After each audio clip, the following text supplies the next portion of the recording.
Listo. Para todos, muy buenos días. Damos comienzo a nuestra primera sesión temática de nuestro curso Manejo Racional de Plaguicidas, programada para el día de hoy, 29 de julio del 2025. Entonces, les doy la bienvenida a todas las personas que en este momento se encuentran conectadas. Bueno, les recuerdo que esta sesión sincrónica está siendo grabada para las personas que no pueden conectarse en este momento. De igual manera queda grabada para las personas que de pronto por algún motivo o por algún problema de conectividad y que estén conectadas en este momento no puedan continuar participando. ¿Listo? Entonces, para eso es la finalidad de la grabación. Listo. En pantalla tienen la presentación, ¿me pueden confirmar? Sí, señor, está en pantalla. Ya la comparto nuevamente.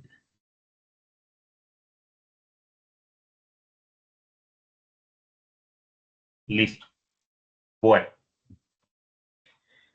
Iniciamos nuestro curso de hoy, digamos, siendo coherentes con la temática que les socialicé el día de ayer. Entonces, les recuerdo que esta es una sesión abierta, tienen ustedes en cualquier momento pueden hacer sus aportes, preguntas, dudas, sugerencias. Esto es una sesión abierta. Bueno, para el día de hoy están programados dos temas, según nuestra temática conceptual que ayer les socialicé, que son las generalidades normativas de plaguicidas y algunas generalidades sobre plagas. ¿Listo? Bueno. Con esta primera parte de nuestro curso quiero que algunos, digamos, recordemos un poco, comprendamos o para que otros, digamos, entendamos cuál es el fundamento de por qué tenemos que hacer este tipo de actualizaciones o de formaciones año tras año. ¿Listo? Vamos a mirar cuál es el fundamento, si es el fundamento del SENA o si es disposición de la empresa o de dónde nace esa necesidad de que tengan que hacer este curso todos los años. Entonces vamos a aclarar o a refrescar más bien esa justificación. ¿Listos? Bueno.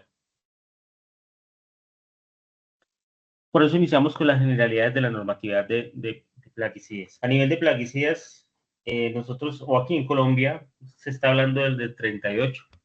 ¿Listo? Se está hablando del tema de insumos agrícolas. Inicialmente, quien estaba encargado por parte del Estado quien tenía esa función, digamos, de velar por la disponibilidad del uso que se le daba a los insumos de carácter agrícola, era la División de Cultivos del Ministerio de Agricultura y Desarrollo Rural de la época, ¿sí? En ese entonces se empezaron a generar las primeras disposiciones que referían sobre lo que era la sanidad vegetal, es decir, algunas generalidades que en su momento ya se tenían establecidas con los principales cultivos de nuestro país con respecto a las plagas y las enfermedades, digamos que unas recomendaciones de manejo, ¿sí? Acompañadas de un servicio de asistencia técnica, ¿listo? A partir ya de la década de los 50 aparecen un poquito unas disposiciones un poco más específicas sobre los plaguicidas, ¿sí? Porque en ese momento, entre la década del 30 y el 40, eran algo muy generales, ¿sí? Muy generales. El ICA, por delegación del Ministerio de Agricultura, bueno, y Desarrollo Rural, y de conformidad con la resolución 3079 del 95, pues es quien realiza el control técnico de todos los insumos agrícolas que se comercializan en el territorio nacional. ¿Sí? Hasta el momento también, digamos, tiene esa responsabilidad.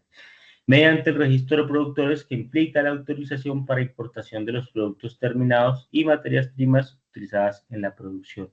Entonces es el ICA también quien tiene la atribución y la responsabilidad en este momento de avalar o dar los registros a los productos o los insumos agrícolas que actualmente se comercializan. De igual manera es el encargado de cancelar, aplazar, bueno, o negar también cualquier tipo de registro, ya sea para la comercialización, fabricación, ¿cierto? Y también generar unas disposiciones para la prohibición y la aplicación de algunos productos de uso agropecuario, ¿listo?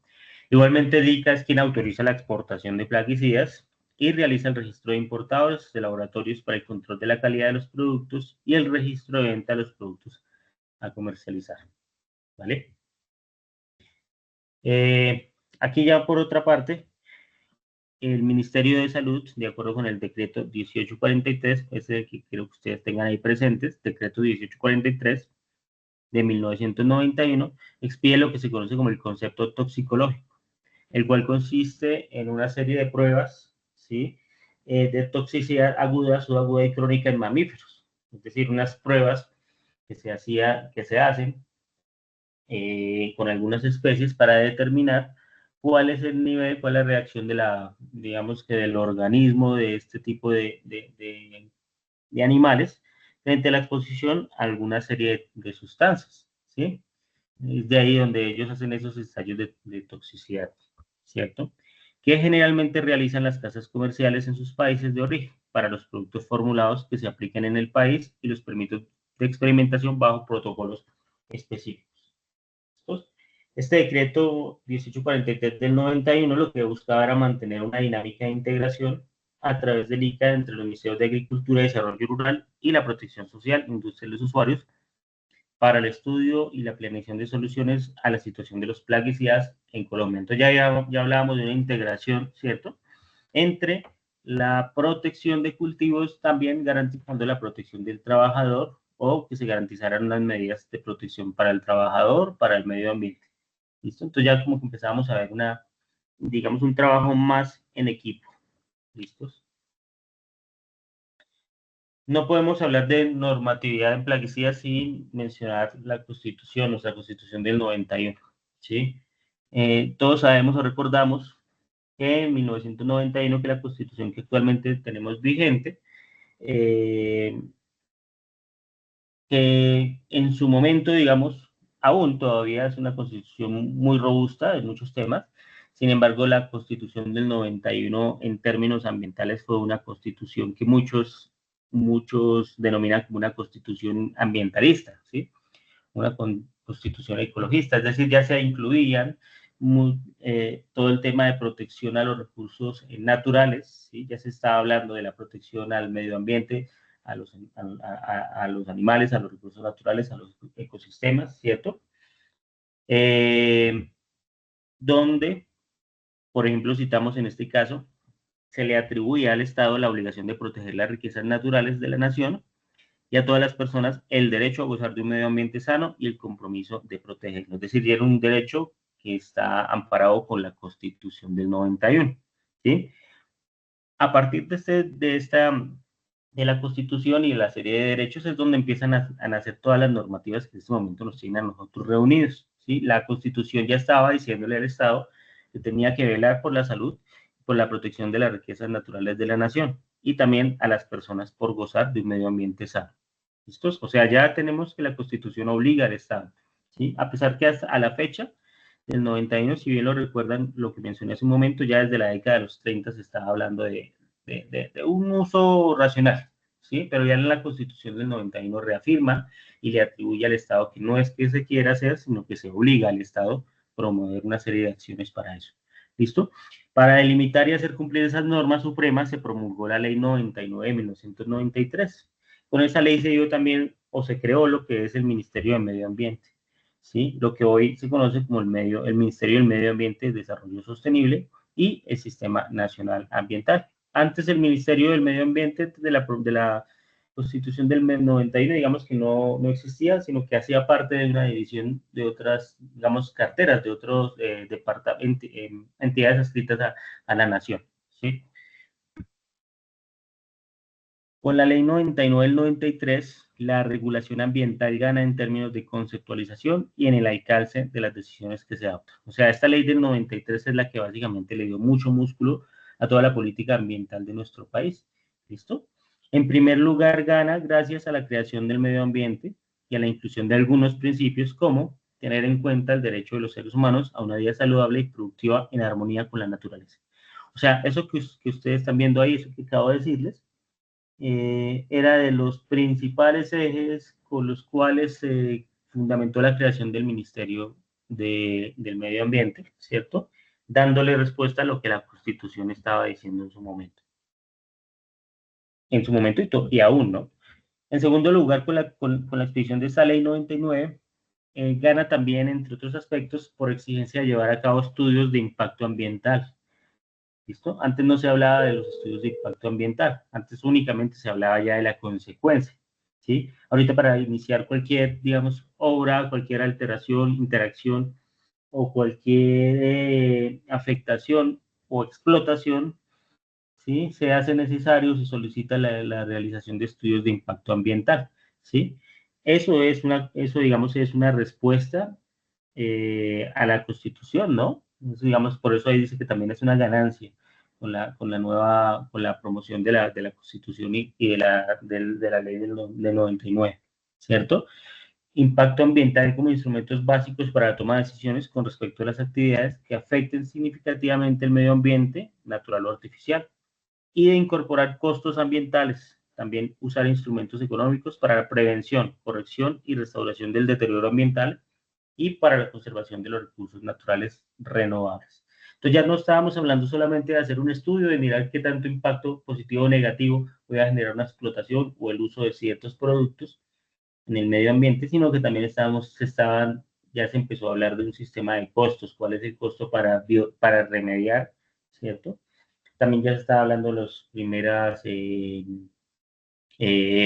las primeras normativas que nos estaban llevando hacia el tema de las multas, ¿cierto? En cuando se veía o se determinaba una afectación a cierto ecosistema, ¿sí? El Ministerio del Medio Ambiente en 1998 tiene como una de sus funciones expedir lo que se conoce como la licencia ambiental, ¿sí? Para la importación y producción de los plaguicidas, teniendo en cuenta estudios de impacto ambiental. ¿Listo? Es decir, cuál es el impacto que tiene la aplicación de esas sustancias, ya sea que se estén trayendo o se estén produciendo aquí en Colombia, o sea, que se traigan para usarse en el territorio o que se produzcan para usarse en el territorio. Entonces había que realizar una serie de estudios de impacto ambiental, ¿sí? Además, también es el encargado de reglamentar lo concerniente a la ubicación de las plantas de producción de los mismos, es decir, de las plantas de producción de los plaguicidas.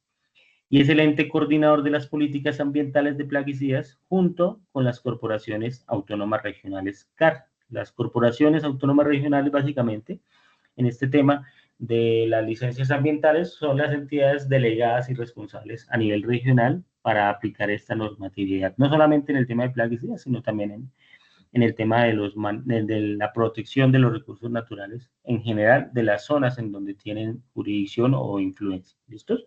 Aquí en este caso, aquí en el departamento tenemos la presencia de Corpo Boyacá, la presencia de Corpo Chivor y en algunas zonas también hay jurisdicción de la CAR.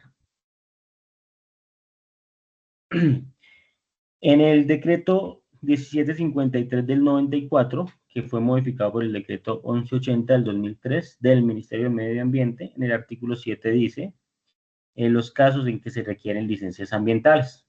Póngale cuidado. En el numeral 8 dice que se especifica el requisito de tener dichas licencias para producir y para importar plaguicidas, sustancias materiales y productos sujetos a controles por virtud de tratados, convenios y protocolos internacionales ratificados por Colombia. ¿Sí? El Ministerio del Medio Ambiente en este decreto 1180, ¿cierto? Está en sintonía con las políticas mundiales sobre el uso racional de plaguicidas. Aquí no lo está ratificando en su numeral 8, ¿cierto?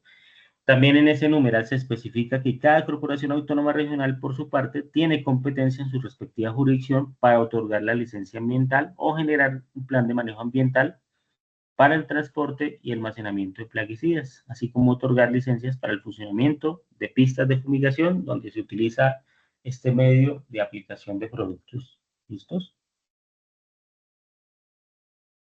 También vamos a mirar a continuación hacer una revisión muy general de las principales normativas que se han generado en Colombia encaminadas a prevenir y evitar consecuencias negativas para el medio ambiente, para la salud de las personas y lógicamente, tras el uso inadecuado de diferentes productos, digamos que nos vamos a enfocar en los productos plaguicidas, ¿no? Que es la naturaleza de nuestro curso, que se emplean en diferentes ámbitos productivos, ¿vale? Vamos a hablar de la ley 09 de 1979, que es el Código Sanitario del año 1999, 1979, perdón. En este código, en el famoso código sanitario, que es antes o pre-constitución del 91, ya se establecían unas normas sanitarias para la protección del medio ambiente y la salud humana. Tenía como objetivos preservar, restaurar y mejorar las condiciones sanitarias del ambiente, regular, legalizar y controlar descargas de residuos, proteger la salud de los trabajadores, ¿cierto? El código sanitario tenía, pues, es el compendio de lo que se conocen algunas normas sanitarias, por ejemplo, establecer qué usos del agua requieren autorización previa, ya estamos hablando del licenciamiento para el uso de agua, también prohibir el uso de agua como sitio disposición final de residuos sólidos, ¿cierto? También estamos hablando de regular la descarga de residuos líquidos, ¿sí? Establecer normas para la prevención y control de agentes biológicos, físicos o químicos. ¿Sí ven esa norma que nos decía el Código Sanitario? Normas para la prevención y control de agentes biológicos, físicos o químicos. Estamos hablando acá ya de posibles plagas y enfermedades. Establecer normas para la iluminación, ruido, vibración y cambios de presión en lugares de trabajo, aquí ya en virtud de la protección de la salud del trabajador. Prohibir métodos o condiciones de trabajo que puedan causar efectos nocivos a la salud de los trabajadores. ¿Listos? Garantizar suministro de aire limpio y fresco en lugares de trabajo, ¿cierto? Eso básicamente eran algunas de las normas que se rescatan del Código Sanitario del 1979. ¿Listo? Luego tenemos la Ley 55 del 93, ¿sí? Esta ya es una ley que nos habla sobre la seguridad en el uso de productos químicos en el trabajo. Estamos hablando de productos químicos, todavía no estamos siendo específicos con plaguicidas, pero entendemos que los plaguicidas hacen parte de los productos químicos, ¿cierto? Básicamente el objetivo de esta ley era proteger a los trabajadores que estén expuestos a productos químicos en el trabajo, ¿sí? Principales disposiciones de esta ley tenemos que los empleadores deben limitar la exposición a productos químicos peligrosos, ¿sí? Limitar, es decir, generar metodologías de rotación, ¿cierto? De áreas de trabajo para personas que manipulan este tipo de sustancias, es decir, que durante sus funciones que estén inmersas dentro de su contrato de trabajo no estén en todo momento expuestos a las sustancias. Digamos que son las disposiciones que esta ley nos dice, ¿no? Los productos químicos deben tener una marca de identificación, ¿vale? Algo que los diferencie de cualquier otro tipo de sustancia de origen no químico. Los productos químicos peligrosos deben tener también una etiqueta que informe sobre su clasificación, peligros y precauciones de seguridad. Repito, estamos hablando de esta ley del 55 no es una ley específica para plaguicidas, pero se tiene en cuenta, lógicamente, por la misma naturaleza de los productos plaguicidas, ¿sí? Los trabajadores deben recibir información sobre la clasificación y etiquetado de productos químicos, lógicamente, ¿sí? Los trabajadores deben recibir información sobre los riesgos de los productos químicos. Los trabajadores deben recibir información sobre los métodos de prevención y control de los riesgos. Los trabajadores embarazadas o lactantes deben tener derecho a un trabajo alternativo que no implique exposición a productos químicos peligrosos, ¿sí? Eso en la ley 55 del 93, seguridad en el uso de productos químicos en el trabajo, téngalo presente. Luego tenemos una circular externa del INVIMA, de 284-2002. En esta circular básicamente nos establece los parámetros para determinar si un producto es de aseo, higiene y limpieza de uso doméstico e industrial. Como lo mencioné en la anterior ley, o en la anterior normatividad, se hablaba de productos químicos. Ya la circular externa del INVIMA nos dice que pues, es necesario determinar la naturaleza de ese agente químico, si es utilizado para aseo, para higiene o para limpieza de uso doméstico industrial. ¿Listo? Principales disposiciones. La composición del producto es diferente en cuanto a concentración con respecto a los productos de aseo, higiene y limpieza de uso doméstico, ¿sí? Es decir, el INVIMA decía que la naturaleza de la concentración de algunos productos o de algunas sustancias debe ser menor cuando se usa a nivel doméstico, ¿sí? A diferencia si se utiliza con los mismos fines de aseo, higiene o limpieza en un nivel ya industrial. ¿Listo? Por eso nosotros, digamos, a veces no utilizamos, por ejemplo, el hipoclorito el cloro, ¿cierto? Como agente desinfectante, el que se utiliza a nivel doméstico, muchas veces su concentración es menor al que se utiliza con algunos fines ya más industriales. Esto no es que sea naturaleza del producto del fabricante, digo, responde pues a esta normatividad, y así con varios productos que se utilizan para las limpiezas, desinfección, los mismos alcoholes, bueno, cualquier otro tipo de agentes. El uso del producto se realiza única y exclusivamente a través de máquinas, equipos o personal especializados cuando se trata de agentes químicos para la limpieza, la desinfección, ¿cierto? Tenemos también la resolución 630 del 2002 de la Secretaría General de la Comunidad Andina de Naciones, el CAN. Colombia siempre ha estado muy en sintonía de lo que se habla a nivel mundial, a nivel regional, sobre el uso, manejo seguro de sustancias químicas. ¿Listo? Con esta resolución 630 se ratifica el compromiso colombiano a nivel mundial en estar pues, en sintonía con eso, ¿cierto? Se habla sobre el registro y control de plaguicidas químicos de uso agrícola. Aquí ya estamos siendo un poco más específicos, ¿no? Este manual se aplica en los países miembros de la CAN, de la Comunidad Andina de Naciones. Y lógicamente no es que sea exclusivo para la CAN, ¿no? Porque digamos que lo que expide la CAN como Comunidad Andina de Naciones va en sintonía también con las disposiciones mundiales, que en este caso determina la OMS, la Organización Mundial de la Salud. Lo que se hace es que es como que con este tipo de resoluciones, donde Colombia es miembro, nos ponemos de acuerdo a nivel regional para que todos apliquemos lo que a nivel mundial se, se dispone, ¿no? Como para que los países no anden sueltos, ¿cierto? Y más cuando tenemos establecidas relaciones comerciales en este tipo de productos. Hay muchos productos que nosotros comercializamos, y ustedes lo saben, ¿cierto? Se comercializan que son de origen aquí regional, ¿no? Ecuatorianos, mexicanos, ¿cierto? Entonces, eso hace parte de estos tratados. ¿Qué disposiciones generales nos dice esta resolución 630? Que los plaguicidas químicos de uso agrícola, clasificados como extremada y altamente peligroso, solo podrán venderse al usuario previa prescripción del asesor técnico autorizado por el ICA, en este caso de un ingeniero agrónomo, pues con su matrícula profesional vigente sin ningún tipo de problema. Recuerden que estas son disposiciones generales. Quien venda un producto sin la autorización mencionada incurrirá en una infracción, es lo que nos dice la resolución 630 del 2002.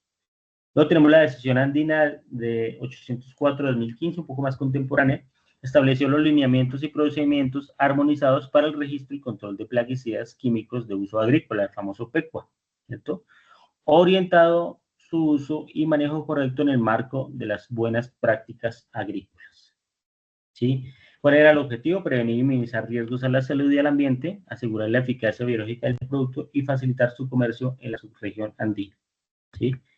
También se establecen procedimientos armonizados para el registro y control de los plaguicidas. Se orientan buenas prácticas agrícolas para el uso y manejo de los plaguicidas. Se busca asegurar la eficacia biológica de los productos. La eficacia biológica es para que también ustedes lo tengan presente, la eficacia biológica es que la sustancia o el ingrediente activo cumpla la función de eliminar, digamos, o de controlar ese blanco biológico para el que fue diseñado, ¿sí? Con esta decisión andina lo que se buscaba básicamente, cuando se habla de asegurar la eficacia biológica, es, es establecer mecanismos, por ejemplo, de rotación o cambio de ingredientes activos para que para que los productos plaguicidas pues no pierdan o no generen algún tipo de resistencia, ¿cierto? O disminuyan su eficacia, ¿sí? También la decisión andina dice que se prohíbe la publicidad engañosa que induzca al error en la elección de un plaguicida, ¿sí? También se establecen requisitos para los folletos y anuncios de propaganda relacionados con plaguicidas. Esto en concordancia con el anterior, digamos, numeral que les acabo de mencionar. Luego tenemos el Código Internacional de la Conducta para la Gestión de Plaguicidas del 2014. Aquí este ya es de la FAO, ¿no? La Organización de las Naciones Unidas para la Alimentación y la Agricultura. Y también de la OMS, la Organización Mundial de la Salud. Aquí ya estamos hablando de lo más global, ¿no? Estos códigos, bueno, lo primero que tengamos en claro es que cuando la FAO, cuando la OMS, cuando la ONU, ¿sí? Cuando ellos establecen ellos pueden establecer, ¿cierto? Algunas guías, ¿sí? Sin embargo, ellos no pueden determinar o hacer que un país esté obligado a, pues, a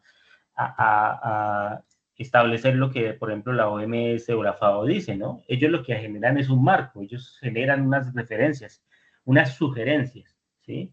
Entonces ellos dicen, nosotros sugerimos, por ejemplo, que todas las naciones que hacen parte de nosotros, de la FAO, de la OMS, que son países pues, que integran esta organización, pues ojalá que todos dentro de nuestras normativas, dentro de sus normativas internas de cada legislaciones, pues y tengan algunas disposiciones, ¿cierto?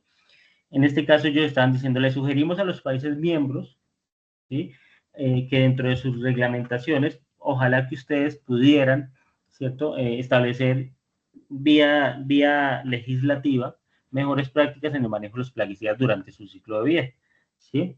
Es por eso que Colombia casi siempre está en sintonía con lo que la OMS dice, ¿sí? Nosotros no somos, no, básicamente el país desde que es miembro, no se ha salido del marco normativo, todo lo que se digamos, se dispone a nivel general, pues Colombia lo cumple, ¿no? Lo cumple no, sino lo apropia o lo acepta, por decirlo así.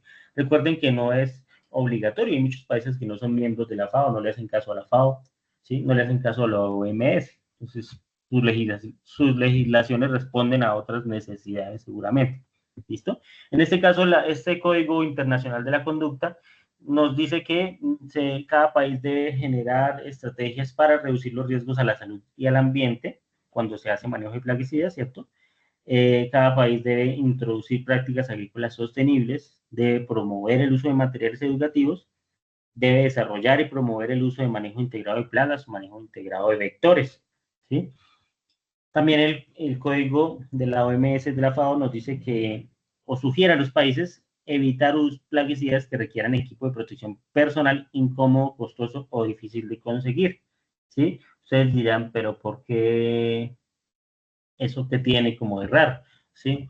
Pues cuando la FAO, sobre todo en los países en que estamos, como el de nosotros, que estamos, pues por ahora estamos como en un desarrollo, no estamos ya tan quedados a nivel tecnológico, pero todavía hay rezago y tal vez ustedes que están en regiones saben que la situación de los productores en torno a tecnología a veces es mínima, ¿sí?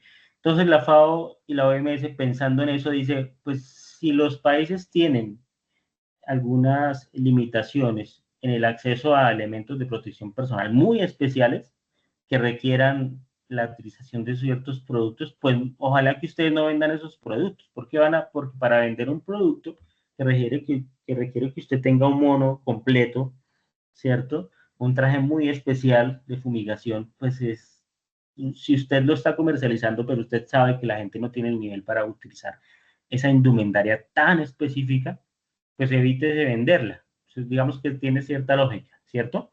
Por eso es que nosotros, digamos, los productos que se comercializan al interior del país, pues si ustedes que conocen las etiquetas se han dado cuenta, pues que digamos que no requieren unos elementos de protección personal, digamos, muy ¿qué? Muy específicos o muy especiales, ¿no? Eso responde a esto, ¿no? Por eso es que eso responde, porque en el mundo de los plaguicidas hay plaguicidas que, digamos que quizás no se comercializan en Colombia por esa misma razón que nos dice aquí el código, porque de comercializarse tendría la gente que garantizar unos trajes básicamente como de astronauta, ¿sí? Adoptar medidas coordinadas para producir y difundir materiales educativos, estimular a los usuarios a procurarse materiales educativos, prestar ayuda a los usuarios para comprender y seguir los consejos de los materiales educativos. ¿Educativos en torno a qué? Al manejo de los plaguicidas. ¿Listo? Y de últimas, pues el decreto 1843 del 1991. No sé si ustedes lo tienen presente o si se les hace familiar. ¿Sí? Ese es el decreto expedido por el Ministerio de Salud en Colombia. ¿Sí? Si se dan cuenta, es un decreto que coincide con el año de la Constitución.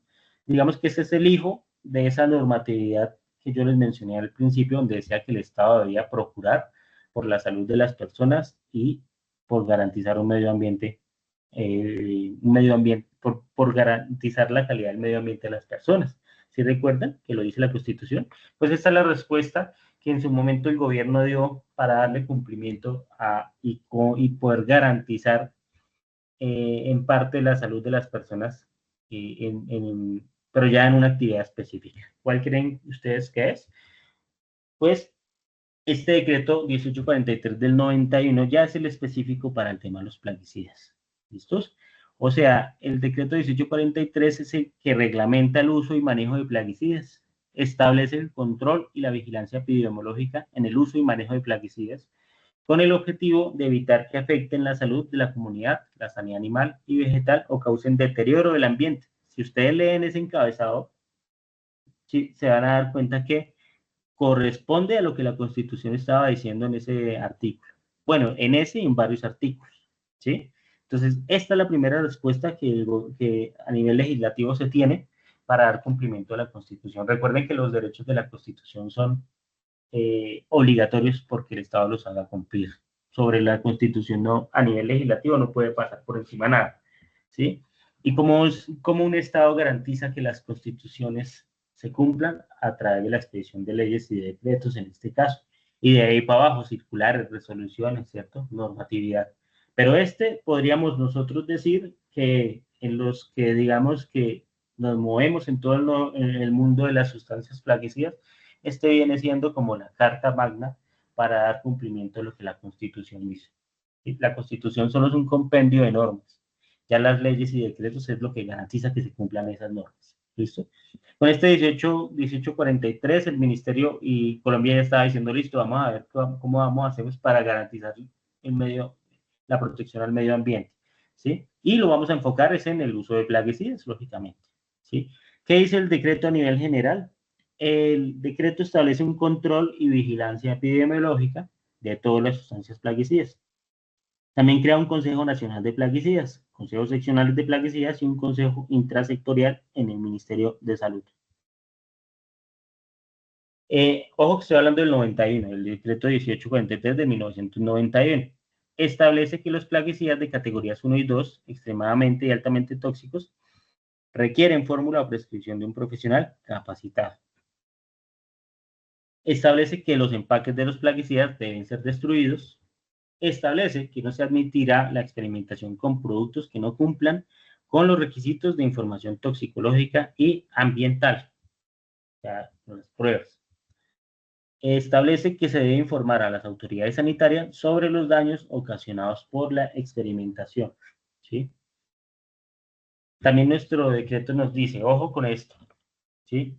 Bueno, aquí es donde quiero que ustedes, digamos, si me están escuchando ahí mientras hacen sus labores, ahora sí ustedes, digamos, fundamenten un poco por qué tienen que hacer esto, por qué están en este curso, por qué tienen que realizarlo. No es que la empresa sea un capricho de la empresa, o no es que el SENA quiera, es un capricho del SENA que los quiera ustedes sentar o hacerlos estudiar nuevamente. No.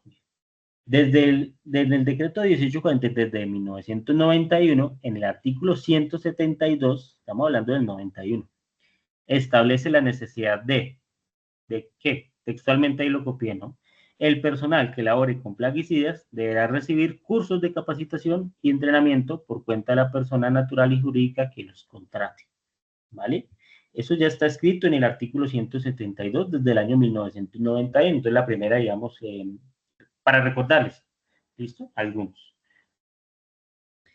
Por eso es que en el decreto dice que se exige cursos con intensidad mínima de 60 horas acumulables al año y contenido detallado sobre información de plaguicidas, toxicología, intoxicación, entre otras, con el fin de realizar la labor preventiva de situaciones anómalas en la salud pública al manipular estas sustancias. Por eso yo les mencionaba ayer, el contenido temático del curso que yo, Fabián Tovar, instructor del SENA, los voy a orientar en las temáticas que el decreto me está diciendo, ¿sí?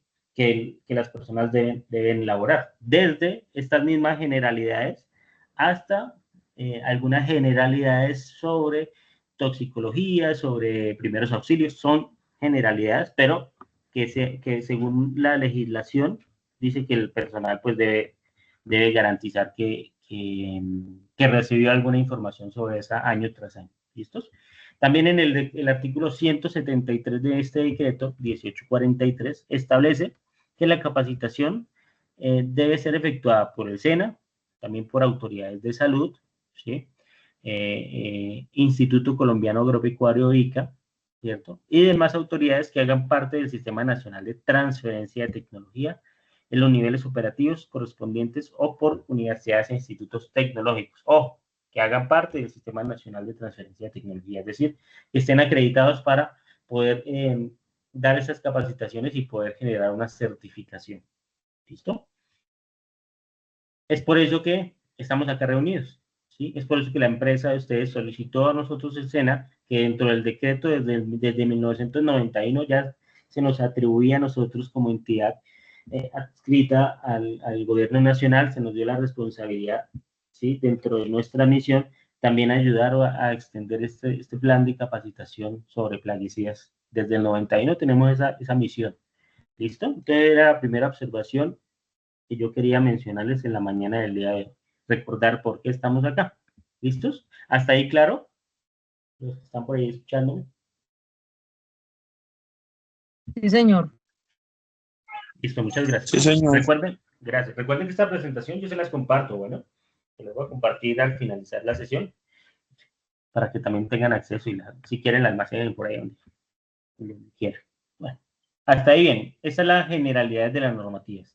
¿Listo? Para que entendamos un poquito la naturaleza de estos cursos, por qué los tenemos que hacer.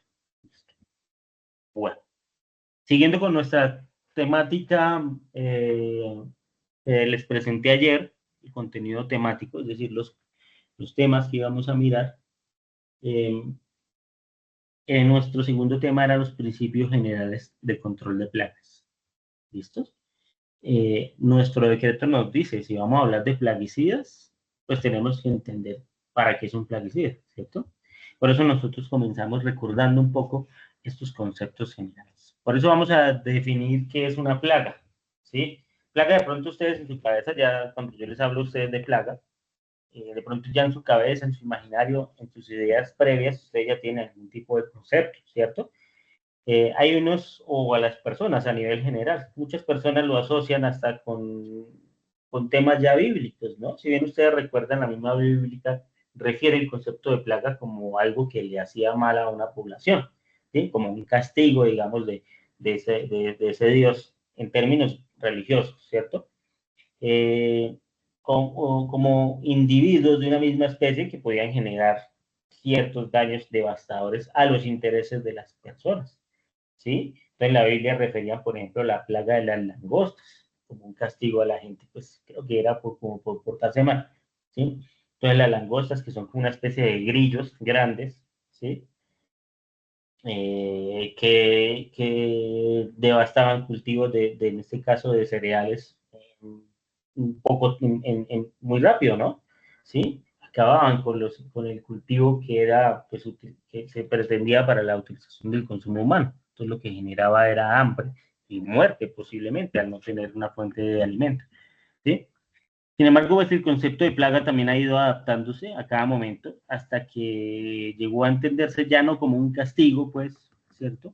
Sino como la plaga asociarse a un perjuicio, a un daño económico para un productor, en este caso para un agricultor. Entonces hemos visto cómo ese concepto de plaga ha ido evolucionando, ¿sí? Por eso se entendió o cuando se habla de un manejo integrado de plagas, ya se habla de que se tiene un problema de plagas, ¿cierto? A partir del daño que yo veo que me pueda generar a un cultivo, ¿sí?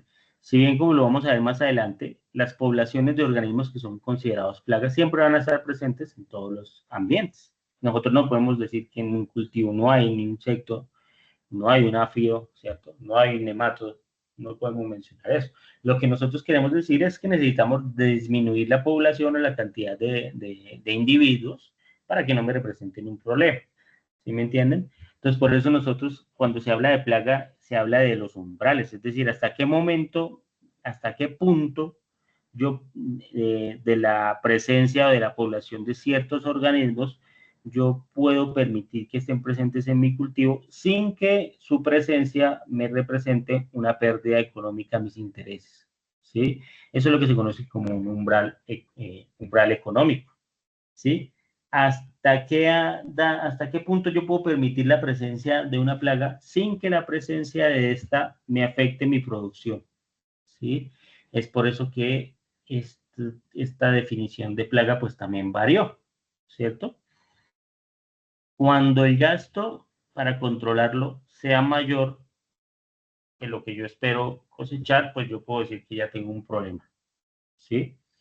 Cuando el gasto se supera los costos que están planeados, el gasto para controlar una población, es porque ya tengo un problema o una plaga, ¿sí? Ahí es cuando ya toma una decisión, ¿sí? O pierdo o incremento aplicaciones para ver qué pasa, pero ya de entrada estaría yo generando una pérdida al incrementar aplicaciones, ¿cierto? Para controlar. El concepto de plaga también ha ido evolucionando con el tiempo, ¿sí? Donde se consideraba plaga cualquier animal que produzca daño, típicamente a las producciones agropecuarias. Actualmente debe situarse en el mismo nivel que el concepto de enfermedades, de forma en que debe entenderse como plaga a la situación a la cual este animal ocasiona daños económicos, normalmente físicos, a los intereses de las personas, cultivos, animales domésticos, materiales o medios naturales. Es decir, el término de plaga, pues ya lo extendemos a cualquier organismo, ¿sí? O enfermedad que me genere no solamente una afectación a mi salud, a la salud de mis cultivos, sino también a mi salud, ¿cierto? Como operador, como persona, a la salud de los animales domésticos, ¿sí? Vacas, perros, gatos, a la integridad de algunas infraestructuras, ¿no? Como por ejemplo las maderas. Entonces, todo lo que me genera algún perjuicio en estas, pues también ya es catalogado como una plaga, ¿sí? Todos los animales están expuestos a situaciones de riesgo de infestación causada por plagas de diferentes tipos, ¿sí? Bueno, aquí ya lo enfocamos un poco en términos de la salud pública, ¿cierto? Las plagas deben mantenerse siempre controladas en los sitios donde es necesario que las condiciones de aseo e higiene sean un factor predominante. Entonces nosotros también vemos la presencia de plagas donde hay que ponerle mayor cuidado, aparte de los cultivos, de los agricultores, es también en otras zonas o áreas específicas de los procesos de producción. Es por eso que nosotros también vemos que existen productos plaguicidas para garantizar, digamos, la sanidad en áreas como bodegas, ¿sí? En áreas como áreas de sacrificio, ¿sí? Galpones, áreas de producción, ¿sí? Que están también sujetas a la exposición o la posible presencia de algún tipo de plaga, ¿cierto? A pesar que las plagas, yo diga a ustedes que nosotros, digamos, las asociamos únicamente a cultivos, a, eh, a galpones, bueno, áreas de producción, las plagas están presentes en cualquier lado y ustedes lo saben, ¿no? Nosotros lo sabemos. Las plagas pueden estar presentes en cualquier área, ¿no? Pueden encontrarse hasta en hospitales, en plazas de mercado, industrias de alimentos, sitios de recreación, un parque, ¿cierto? Explotaciones pecuarias, agrícolas, viviendas, entre otros. Pues nosotros, digamos que a nivel general, las plagas siempre están presentes, siempre pueden estar presentes en cualquier ambiente. ¿Listo? ¿Por qué aparecen las plagas? Generalmente las plagas como artrópodos, roedores, entre otros, empiezan a aparecer cuando encuentran lugares donde esconderse, reproducirse y alimentarse, ¿sí? Por eso la importancia, radica la importancia higiénica de mantener siempre como método preventivo, pues mantener todo limpio, ¿cierto? Mantener las áreas limpias, despejadas, mantener cultivos sanos, hacer manejo de podas, ¿cierto? Manejo de residuos, ¿cierto? Manejo de frutos que no se cosecharon, bueno, todo esto con el fin de prevenir, ¿listo? O para hacer un manejo racional de plaguicidas, lo primero que se sugiere es tener que evitar utilizar el plaguicida. Esa, digamos, es la primera disposición, ¿sí? La disponibilidad de agua, alimento y refugio son el origen del problema y la clave de la solución eficaz. Listo. A nivel agrícola, bueno, a nivel general, cuando nosotros hablamos de plagas, pues tal vez tenemos que entender que sobre todo en el mundo agropecuario, pues hay diversidad de organismos que son considerados, pueden ser considerados como plagas o como enfermedades, ¿cierto? Dentro de las principales especies que nosotros tenemos son los insectos, arácnidos, nemátodos, moluscos, también reptiles, roedores y aves, ¿sí? Son considerados plagas. Entonces van a decir, pero aves, pues en ciertos ambientes de producción las aves pueden ser un problema, ¿cierto? Si yo tengo, por ejemplo, un cultivo al aire, un cultivo de arándanos, por ejemplo, donde sus bayas son susceptibles al ataque de aves, pues mi problema principal en términos de, principal no, sino uno de mis problemas de plagas pueden ser también las aves. Por lo tanto, tengo que tomar alguna medida de control, ¿sí? Los primeros que yo digo acá, bueno, lo otro que te quiero que ustedes también tengan hoy presente es esto, cuando hablamos de plagas, ¿sí? Artrópodos, no sé si han conocido o han escuchado ustedes esa palabra de artrópodos, ¿sí? Artrópodo, digamos, no es una palabra muy común que uno use seguido, ¿no? Es una palabra ya muy específica de los biólogos, ¿sí? Los artrópodos son un conjunto de animales invertebrados, es su principal característica. Invertebrados es decir que no tienen huesos, no tienen columna vertebral. Los artrópodos están provistos de un esqueleto externo, o sea, ellos no tienen esqueleto ni columna, ¿sí? Pero su protección radica es en lo que se conoce como el exoesqueleto, ¿sí? Es decir, que toda, entre comillas, como que su piel es más dura de lo normal. Eso es lo que les garantiza a ellos la protección de sus órganos internos, a los artrópodos, ¿cierto? También los artrópodos tienen cuerpos segmentados, es decir, sus cuerpos están como articulados. ¿Sí? Se les ven esas articulaciones, las patas están articuladas como un muñeco, ¿no? Esos que se mueven, ¿sí? Su cabeza, su tronco. Son los animales más numerosos del planeta, adaptados a cualquier tipo de medio ambiente que exista, es decir, son los animales con mayor éxito evolutivo que existe. Estoy hablando de quiénes? De los artrópodos. Ustedes van a decir, pero ¿cuáles serán los artrópodos de los que está hablando el instructor? ¿Sí? De los artrópodos nosotros podemos decir que tenemos una clasificación, es decir, ¿quiénes son artrópodos? ¿Sí? De descarte nos sacamos nosotros de esa lista, nosotros no somos artrópodos, ¿listo? Porque nosotros somos mamíferos, somos vertebrados, ¿cierto? Bueno, pues ahí de una vez nos sacamos de esa lista. Pero ¿quiénes sí son artrópodos? Mire, tenemos por ejemplo los insectos. Los insectos hacen parte de los artrópodos. ¿Por qué? Porque su cuerpo es segmentado, ¿no? Tiene un cuerpo dividido en tres segmentos. Un insecto se conoce porque tiene su cuerpo dividido en tres, cabeza, tórax y abdomen, ¿listo? Un insecto se conoce porque tiene dos pares de alas, generalmente, ¿sí? Hay algunos casos como las moscas que solo tienen dos alas, ¿no? O hay algunos insectos que carecen de alas por la evolución, porque son de hábitos subterráneos, como las hormigas y las termitas, ¿sí? Pero a nivel general tienen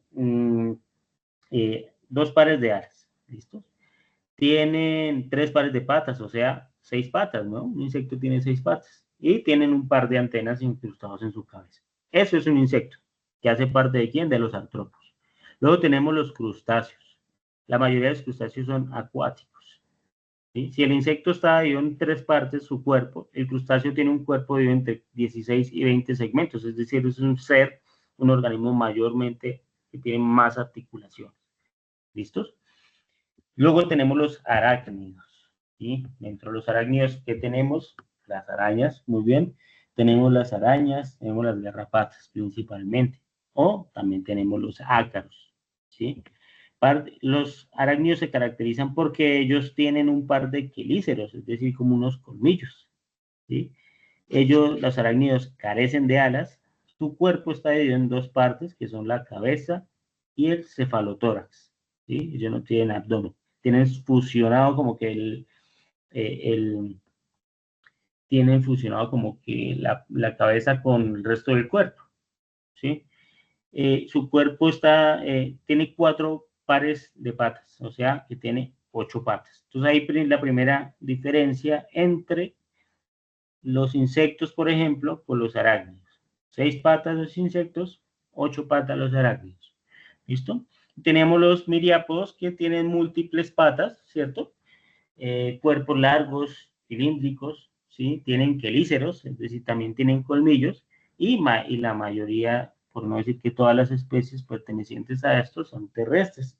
Tenemos entonces el caso de los 1000 pies o los famosos 100 pies. Todos esos que les mostré a ustedes, si se dan cuenta, son diferentes, tienen sus particularidades, hacen parte de diferentes tipos de organismos, pero lo que tienen en común todos es que son artrópodos, ¿vale? Para que lo tengamos ahí en claro. Es como si yo hiciera esta misma presentación, pero para mostrarles a ustedes que los felinos son los gatos y los tigres, que los caninos son los perros y los lobos, ¿sí? ¿Sí me entienden?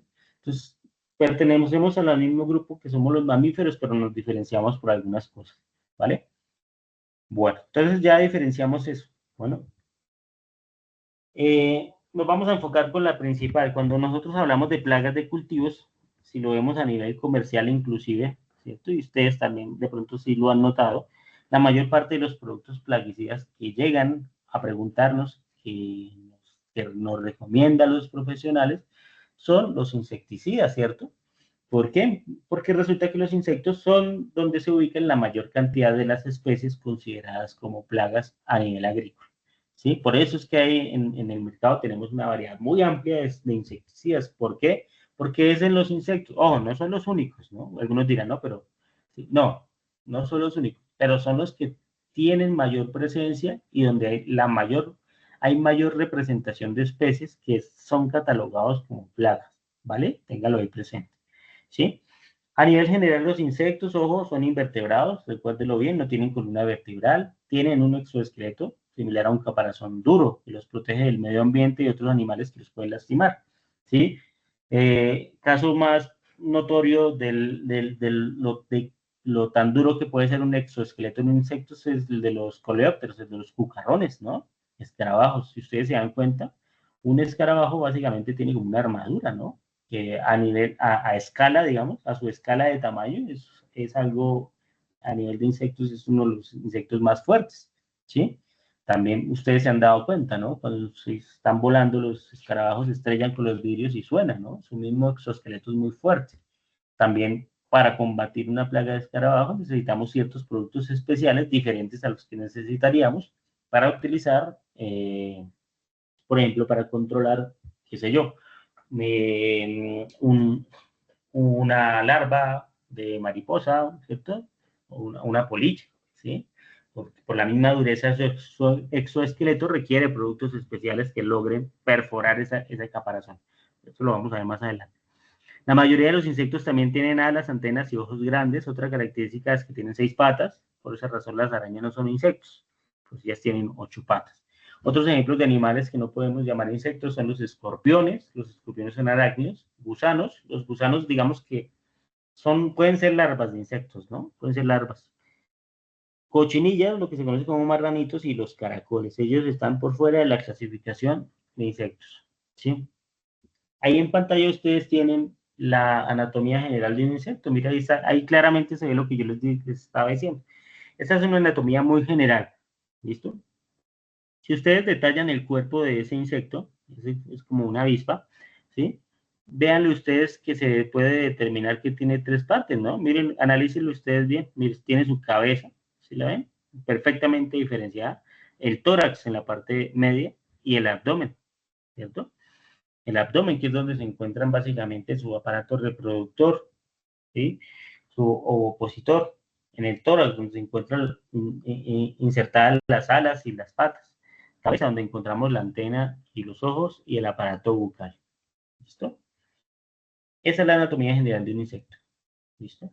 También, digamos, se debe considerar que los insectos tienen un ciclo de vida especial, ¿sí?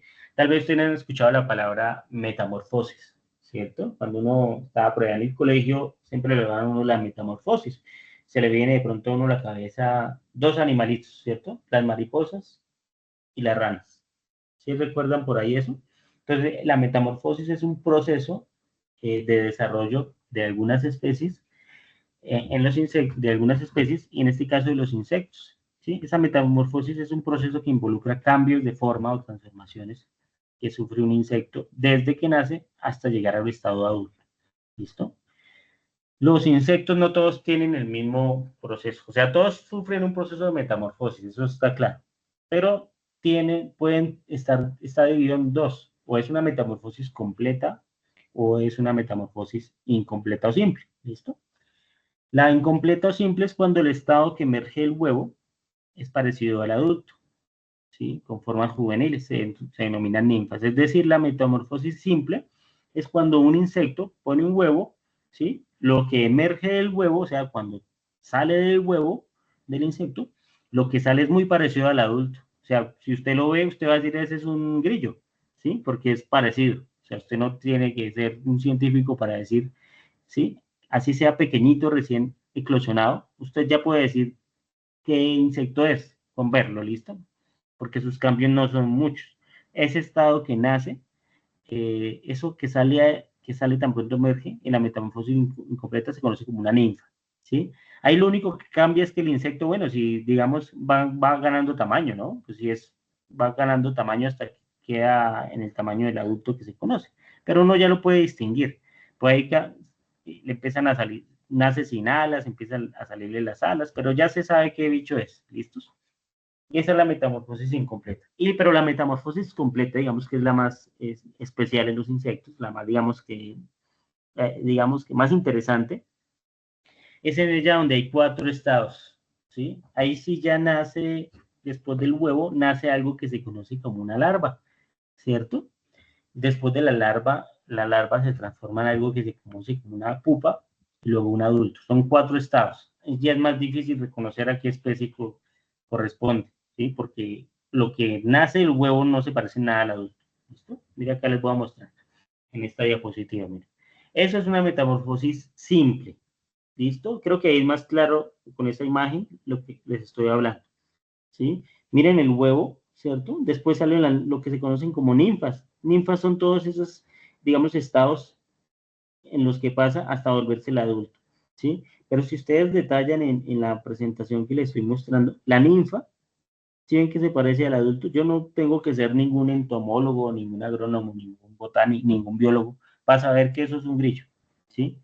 Listo. Lo único que tengo que saber yo y que espero que digamos es que lo que esos eso que es el grillo pequeño se conoce como una ninfa, ¿sí? Porque él empieza a desarrollarse, por ejemplo, nace sin alas, ¿no? Entonces él empieza a comer, alimentarse, desarrollar, empieza a generar sus estructuras, sus alas, empieza a endurecer su exoesqueleto, ¿sí? Porque cuando está en estado de ninfa, digamos que es más susceptible, es más blandito, ¿sí? Todavía no ha endurecido, ¿sí? Por ejemplo, cuando nosotros vamos a hacer un monitoreo y vemos, en este caso, presencia, por ejemplo, de grillos, se debe determinar también en qué estados se encuentra la plaga en mi cultivo, ¿sí? Para saber cuál sería el mejor método, ¿sí? Hay algunos productos plaguicidas que son muy eficaces cuando el insecto está en un estado de ninfa. Pues claro, ¿sí? Si es algún producto de contacto. ¿Por qué? Porque el insecto todavía no ha desarrollado su esqueleto que lo protege. Entonces es más fácil la aplicación de un producto plaguicida de preventivo cuando están eclosionando los huevos de ciertas plagas, porque va a ser más eficaz que la sustancia ingrese por sus tejidos y pues lo maten, ¿no?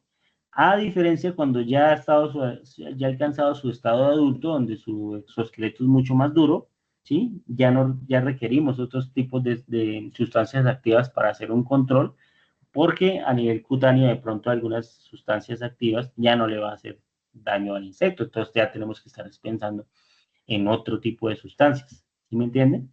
Entonces es por eso que es necesario conocer también, o es con base en esta información que se desarrollan los ingredientes activos y los plaguicidas en el mercado, ¿vale?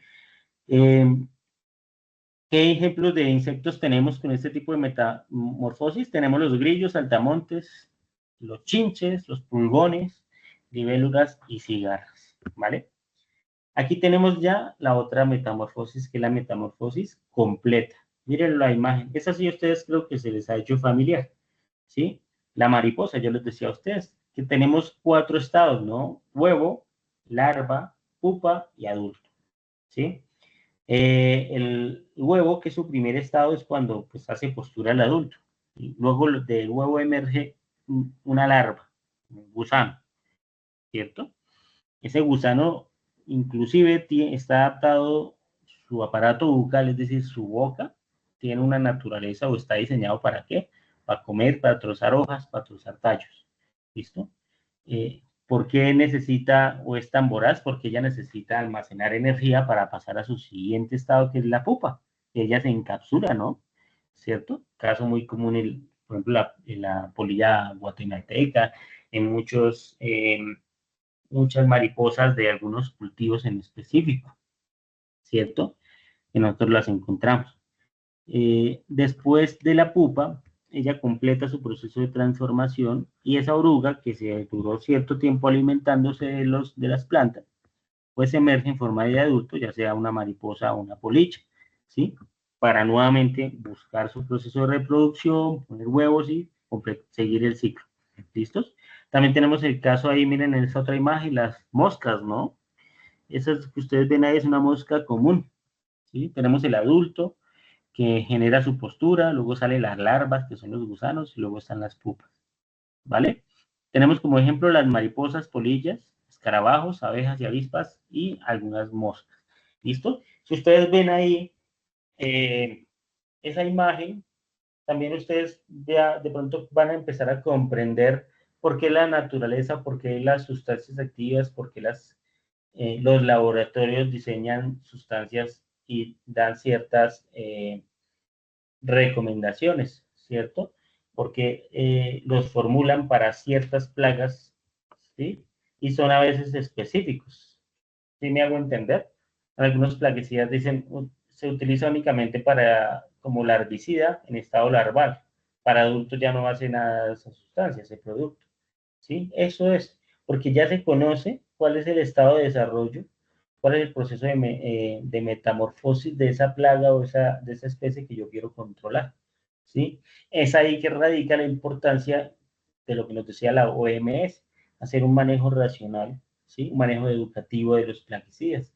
No porque sea un plaguicida siempre va a ser efectivo, ¿sí? Por ejemplo, yo voy a controlar algún tipo de polilla, ¿sí?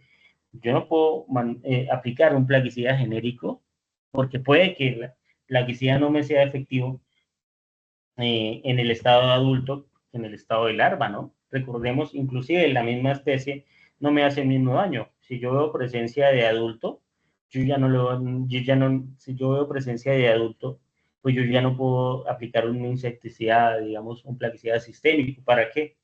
¿Sí?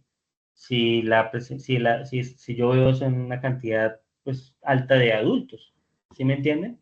Y el adulto cuando transforma, por ejemplo, en la metamorfosis de la mariposa, el adulto, su aparato bucal, es decir, su boca y su alimentación ya cambia, ya no tiene tenaza, ya no come hojas. La mariposa lo que ya se alimenta es de néctar, ¿cierto? Y ella ya sale a reproducirse. Entonces sería una aplicación ineficiente si yo utilizo un producto sistémico, ¿cierto? En presencia de adultos de ciertas especies. Entonces, eso es lo que se tiene que ver cuando se hace un manejo racional, conocer, digamos, esta naturaleza.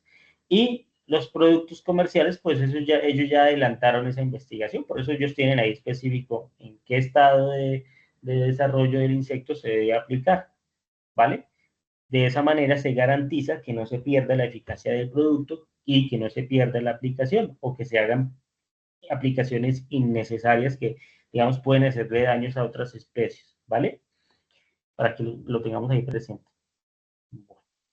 ¿En qué forma las plagas afectan nuestros cultivos? ¿Sí? No, los cultivos agrícolas, digamos, pueden ser atacados por plagas de insectos eh, o tienen, digamos, más bien estos hábitos de ataque. Tenemos los masticadores, que son los que pues defolian, mastican, trozan el tejido verde con el fin de alimentarse. Aquí tenemos un grillo. Minadores de hojas son insectos o larvas de insectos muy pequeñas, ¿cierto? Que se introducen dentro de la lámina foliar, ¿vale? Ellos no se alimentan o no mastican la hoja, sino que ellas se la comen es por dentro. Por eso vemos eso que se conocen como galerías. La segunda imagen que vemos es el paso de la larva al interior de la lámina foliar. Luego tenemos lo que son los enrolladores y pegadores de hojas, principalmente arañas, ¿no? Que lo que hacen ellas es, a través de sus telarañas, entorchan pues las hojas, ¿sí? Para hacer sus nidos, ¿sí? Nos dirán, pero ¿y qué tiene de malo? Pues tiene de malo que al reducir la capacidad de una hoja de recibir luz, pues va a disminuir su capacidad fotosintética, por lo tanto va a estar limitada la producción de frutos, de flores o de lo que se necesite, ¿vale? Perforadores de flores y frutos, ¿sí? Barrenadores de tallos, cortador de hojas, chupadores. Todas estas son las formas en que estas plagas, sin decir qué tipo de plaga, ¿sí? Digámoslo a nivel general, ya puede ser un grillo, un escarabajo, una larva de mariposa, un pulgón, bueno, una hormiga, araña, ¿sí? Es lo que le pueden hacer daño a mí, a mi cultivo. ¿Listos? Bueno, esas son plagas agrícolas, ¿no? También a nivel urbano tenemos, según la OMS, plagas urbanas, que también pues yo lo menciono en este curso, ¿listo? Porque tengo que mencionar. Son aquellas especies implicadas en la transferencia de enfermedades infecciosas para el hombre y en el daño o deterioro del hábitat y del bienestar humano, cuando su existencia es continua en el tiempo y está por encima de los niveles considerados de normalidad, entendiendo por nivel de normalidad como umbral de tolerancia. ¿Listo? Es una plaga urbana, es decir, es cuando la presencia ya es más de lo normal, ¿no? Pues yo no es que diga que es normal que en la casa de uno haya un ratón, ¿no? ¿Sí? Entonces, o sea, que mi nivel de tolerancia sea un ratón o dos ratones o dos ratas, ¿no? ¿Sí? Y que digamos que cambia, el nivel de tolerancia cambia, ¿no? Y es muy subjetivo, ¿sí? Pero cuando uno ya empieza a ver de manera muy frecuente en sus espacios la presencia de ciertos individuos, pues uno ya puede decir que tengo un problema de plagas.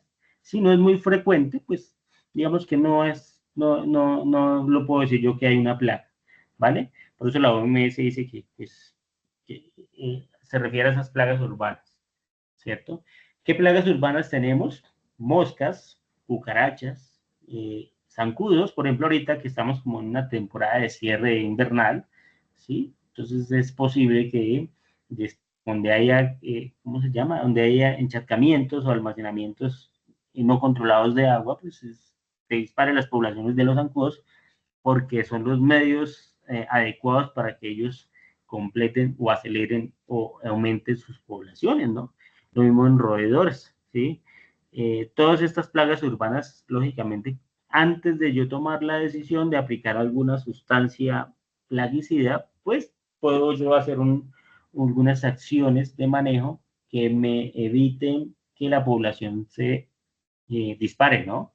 Control de basuras, control de aguas estancadas, bueno, todo esto es lo que la OMS nos dice o le recomienda a los países que tienen que hacer, ¿vale? Como parte de un manejo integrado.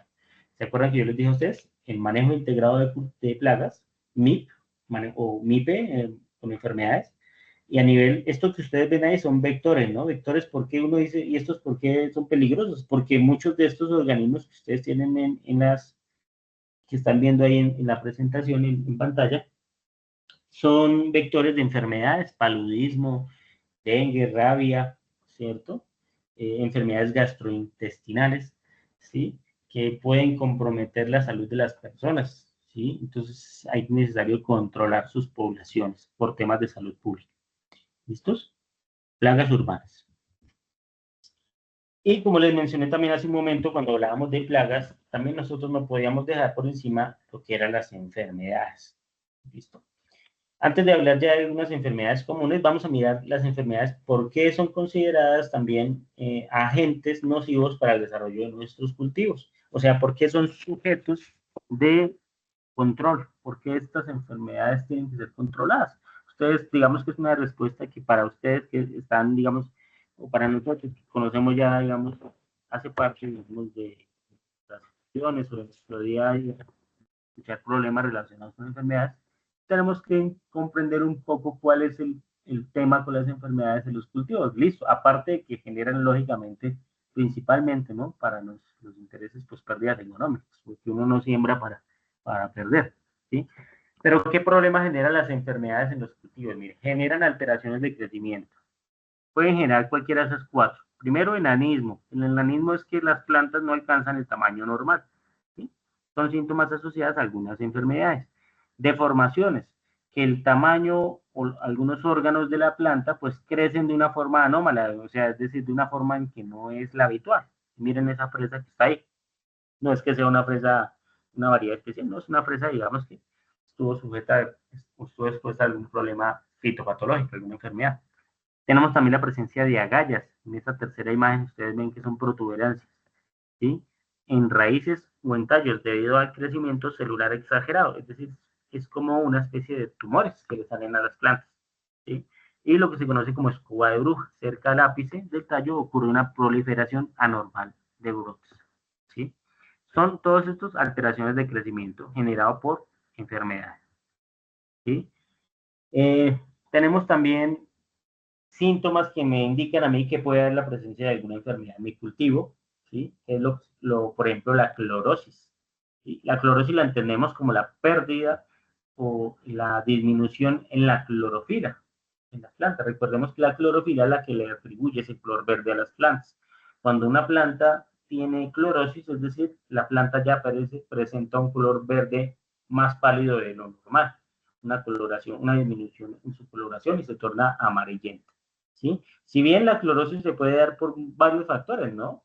Primero se puede dar por una deficiencia de algún elemento nutricional a nivel del suelo, ¿cierto? Por ejemplo, miren, ustedes tienen ahí algunos ejemplos de clorosis por hierro, por magnesio, por manganeso, ¿sí? Ustedes ven en esa imagen que no es originada por ninguna enfermedad, ¿sí? Sino por una deficiencia de un nutriente que no está en el suelo, que su disponibilidad es muy baja, ¿sí? Hierro. Vemos ahí esas coloraciones de las hojas que son diferentes a la que está ahí, que es la normal. Entonces nosotros ya podemos decir que aquí tenemos un problema, ¿sí? Pero la clorosis también se puede dar por problemas o presencia de enfermedades. Miren en esta otra imagen tenemos una clorosis focalizada, si ven que hay varios focos, pero es una clorosis focalizada y generada por agentes patógenos, es decir, en este caso, por hongos. ¿Listo? Luego tenemos otro síntoma de presencia de enfermedades en las plantas, perdón, que es la muerte del tejido. Tenemos esos 5 ejemplos. La necrosis se da principalmente en el follaje, presentando tejidos secos de color blanquecino, grisáceo, pardo o rojizo. Necrosis, ¿sí? La pudrición, que es asociada generalmente a bacterias. La pudrición es húmeda, ¿sí? El tejido se muere, se vuelve acuoso. Ya está blandito, le sale líquido y el líquido generalmente tiene mal olor. Listo, con las pudriciones. El chancro, que es una pérdida, un hundimiento, ¿no? Un tejido muerto hundido en plantas leñosas y troncos, ¿sí? Como que se empieza a huecar un tejido, ¿cierto?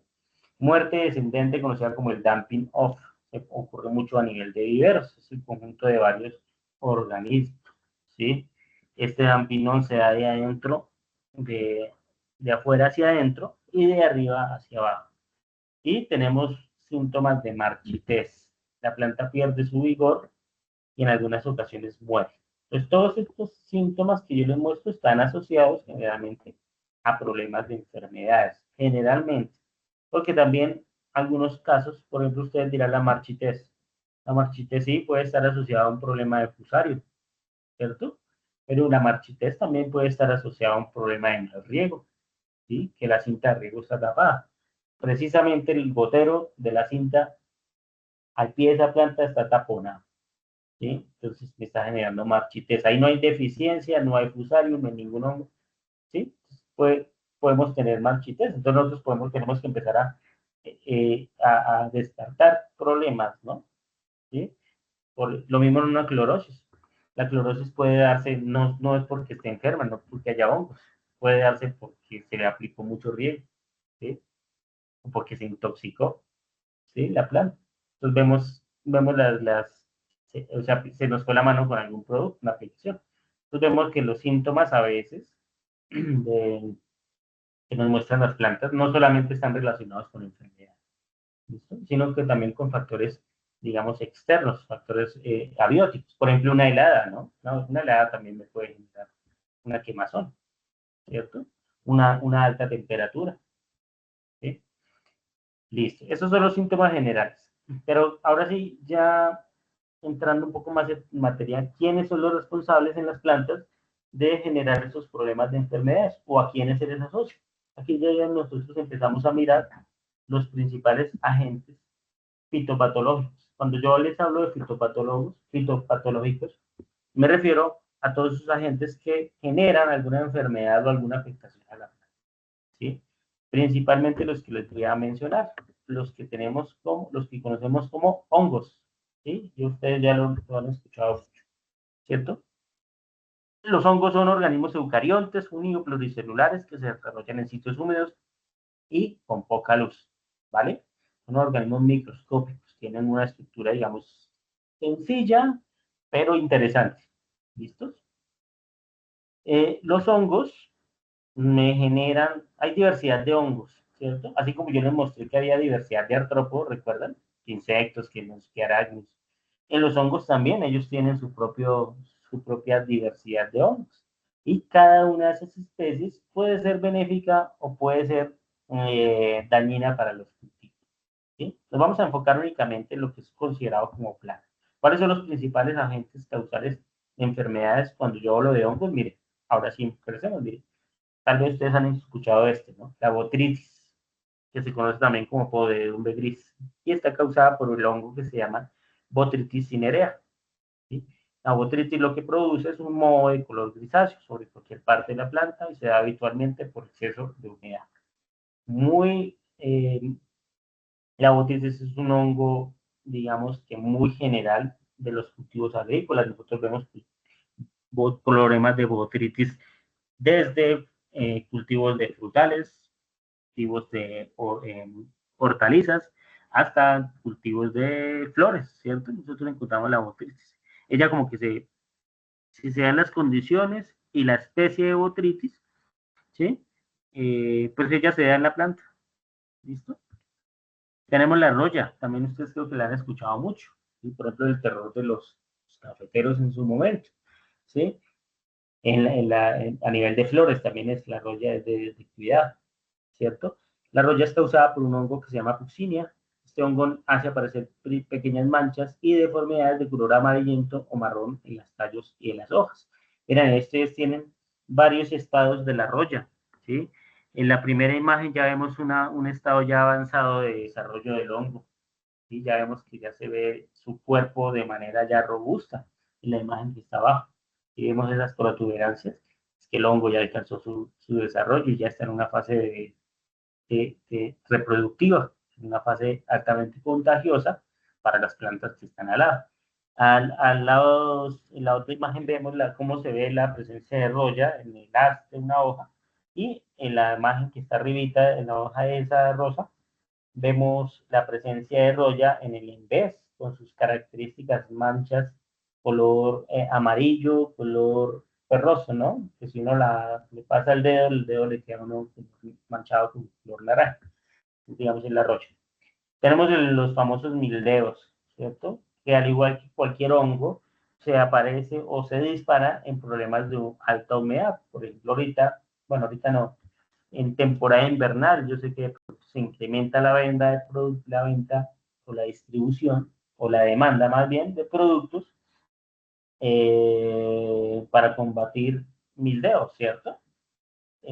¿Por qué? Porque las mismas condiciones ambientales hacen que la población de este hongo se dé para que se dispare, ¿sí? Es un hongo muy contagioso, ¿cierto?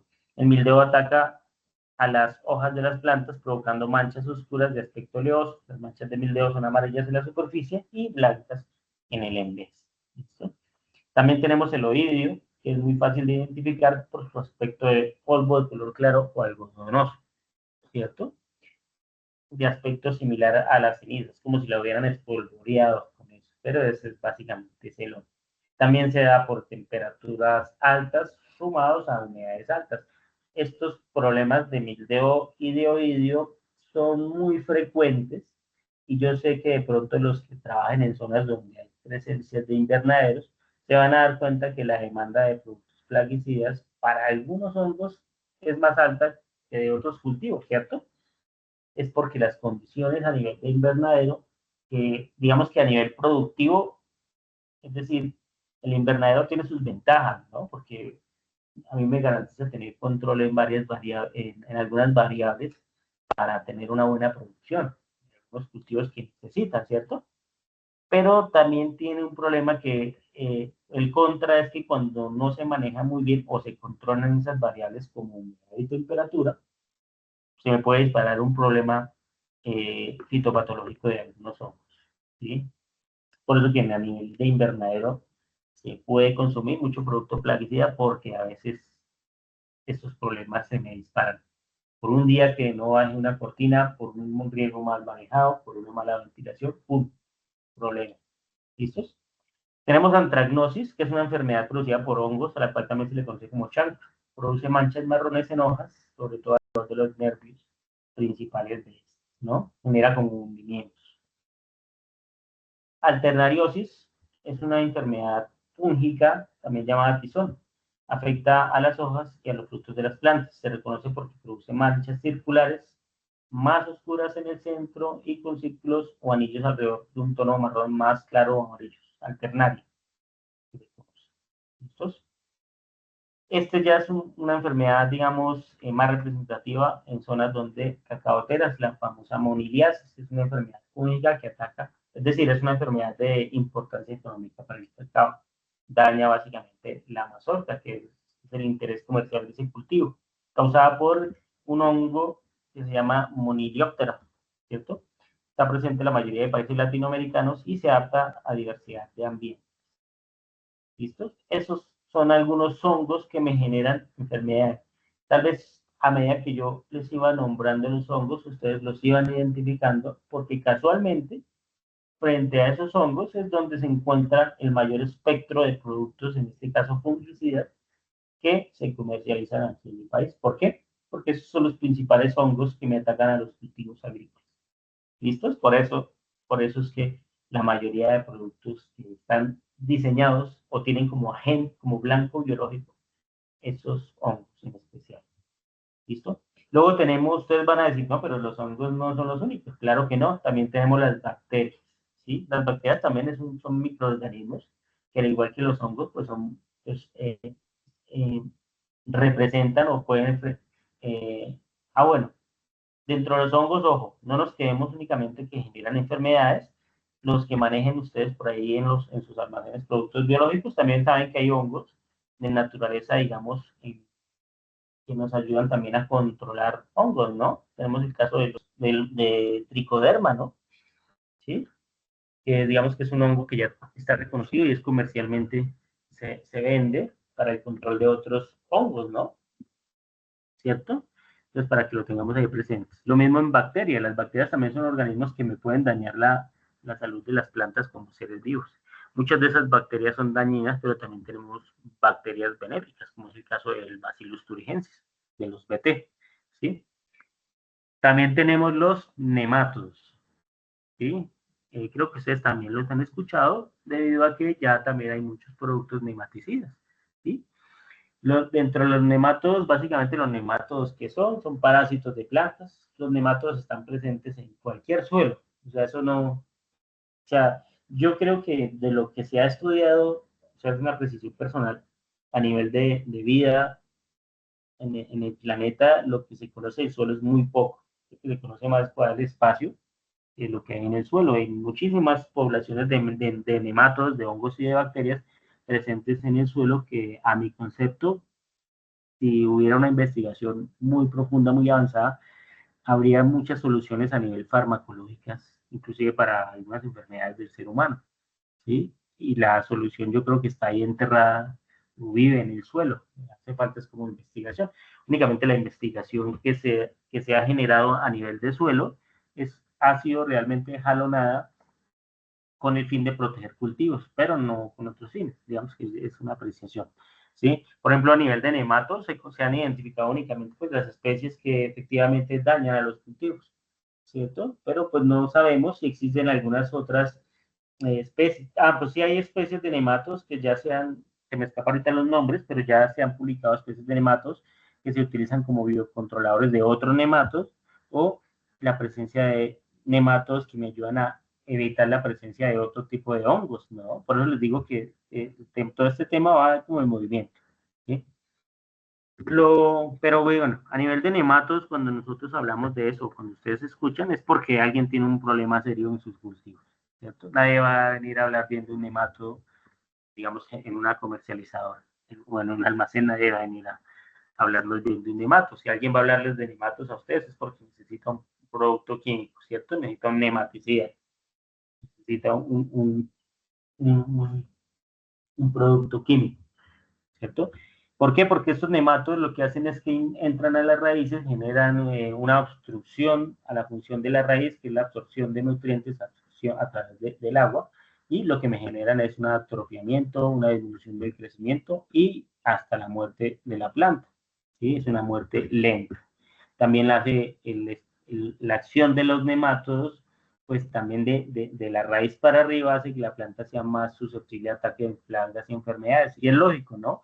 Porque si una planta no se está nutriendo bien por culpa de un nematodo, pues su sistema defensivo frente al ataque de plagas y enfermedades, pues va a disminuir y la va a hacer más susceptible.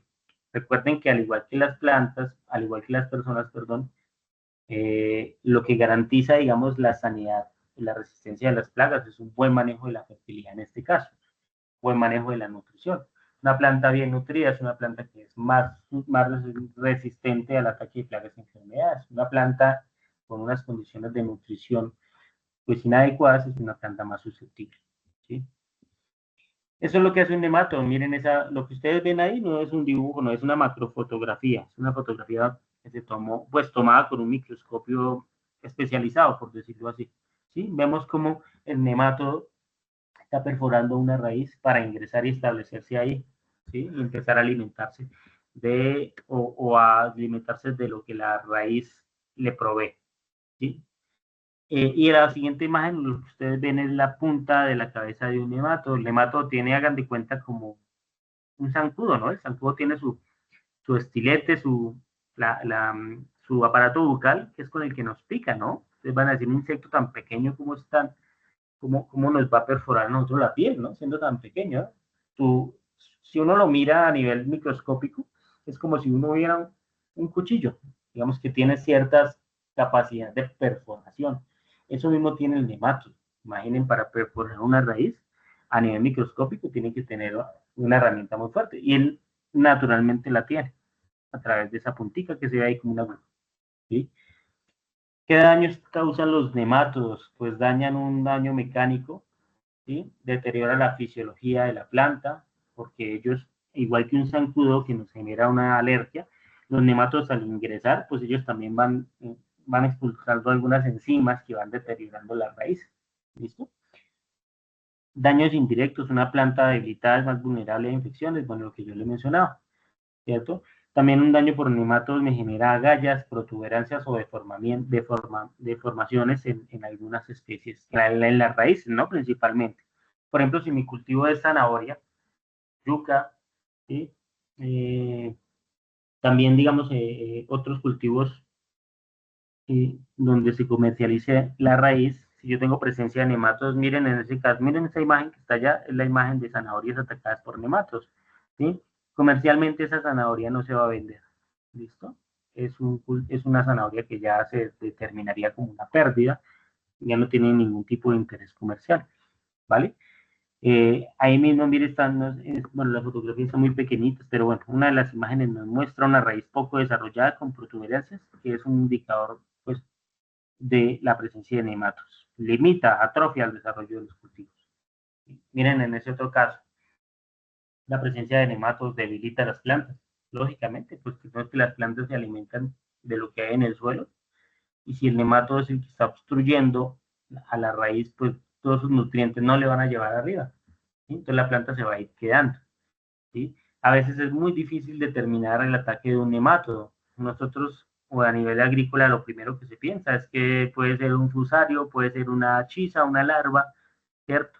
Empiezan a descartar cosas, pero finalmente pues se determinar que es un problema de nematos, a veces se debe básicamente erradicar la planta para poder establecerlo. Por eso es muy difícil establecer problemas de nematos, se asocia principalmente a otras cosas, ¿no? Y finalmente, eh, esto que tienen ahí ustedes se conoce como la palabra vector. Los vectores son organismos vivos que pueden transmitir enfermedades al transportar un microorganismo infeccioso desde un individuo enfermo hasta un individuo susceptible, ¿sí? Muchos de esos vectores son insectos hematófagos, que ingieren los microorganismos patógenos presentes en la sangre de un portador infectado. persona o animal, y posteriormente los inoculan a un nuevo portador al ingerir su sangre. Un vector es un organismo que es capaz de pasar un microorganismo infeccioso patógeno de un individuo a otro a través de su picadura, de su alimentación, por ejemplo las moscas, porque las moscas ellas escupen o vomitan sobre comida, ¿sí? Porque ellas no tienen, la mosca no tiene dientes, ¿sí? Ella regurgita ácidos, ¿sí? Líquidos sobre la comida, pero en esos líquidos que ella expulsa para la comida vienen muchas veces bacterias u otros organismos que si están en los alimentos, pues es lo que nos enferman, ¿no?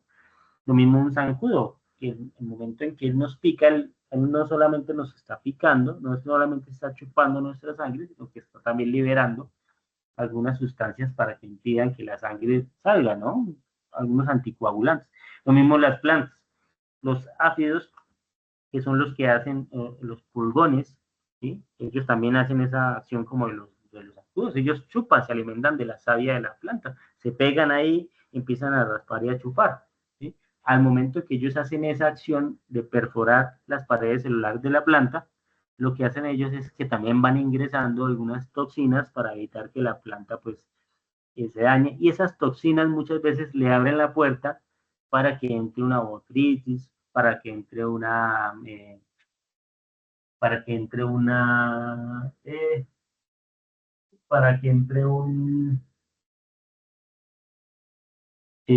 cualquier otro problema de hongos, ¿sí? Porque ellos, el insecto está generando la herida, ¿sí me entienden?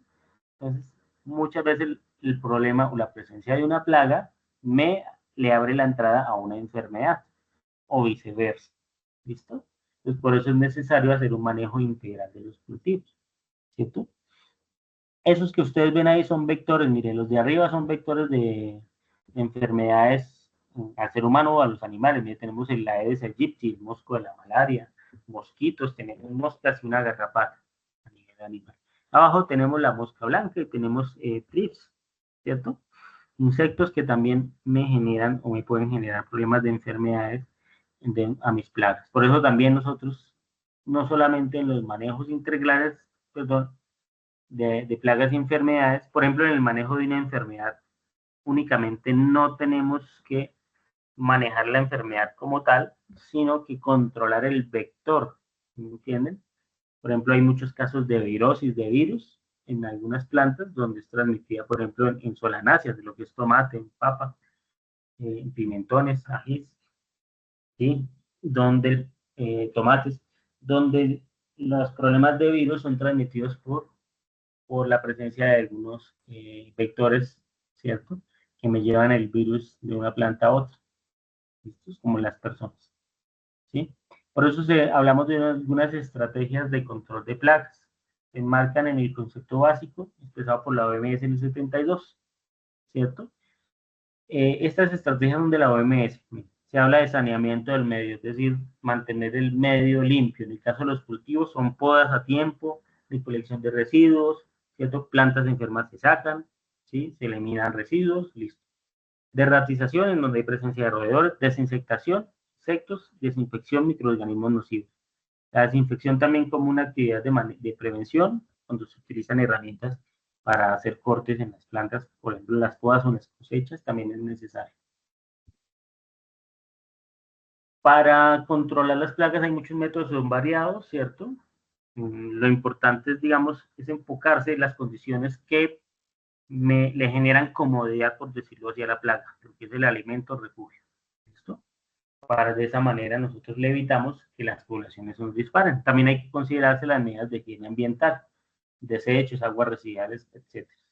En nuestro caso, eliminar malezas, eliminar posibles focos, ¿sí?